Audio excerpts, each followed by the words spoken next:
شرف انسانیت میں مرد اور عورت کے درمیان کوئی فرق نہیں۔ نیکی کے اکتساب میں، نیکی اور روحانیت کے بلند ترین منازل کے حصول میں کوئی بیریئر نہیں عورت کے لیے۔ یہ دونوں چیزیں وہ ہیں کہ جس میں مرد اور عورت بالکل مساوی۔ عورتوں کے لیے دروازے کھلے ہوئے ہیں، بلند سے بلند مقام حاصل کریں۔ اگر صدیق اکبر ہے ابو بکر تو صدیقۃ الکبریٰ ہے حضرت خدیجہ رضی اللہ تعالی عنہما، بہت بلند مقام ہے۔ اگر دولت اپنی ساری قدموں میں ڈال دی محمد الرسول اللہ کے حضرت ابو بکر نے، تو اپنی دولت جو ہے قدموں میں ڈال دی ہے محمد الرسول اللہ کے حضرت خدیجہ نے بھی رضی اللہ تعالی عنہما۔ کہاں فرق و تفاوت؟ فقہائے صحابہ میں اگر حضرت عمر حضرت علی ہیں تو فقہائے صحابہ میں حضرت عائشہ کا مقام کم نہیں۔ کہاں کمی رہ گئی؟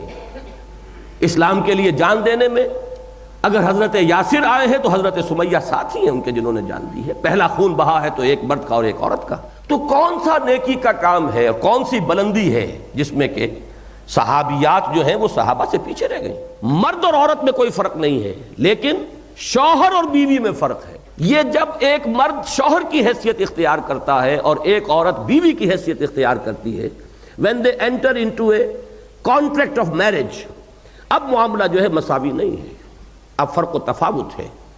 اور موٹی سی بات یہ ہے کہ اس لیے کس لیے ہے کہ یہ جو انسٹیٹیوشن آف فیملی ہے، خاندان کا ادارہ، اسے مستحکم کرنا ہے۔ اور کون احمق شخص ہوگا کہ جو اس کو باور کر سکے کہ کسی ادارے کے دو برابر کے اختیارات رکھنے والے سربراہ ہو سکتے ہیں؟ اس کی فاتحہ پہلے پڑھ لیجئے آپ، بیڑا غرق تو اس کا ہو کر رہے گا۔ وہ قوم آج ڈوبے گی گر کل نہ ڈوبی۔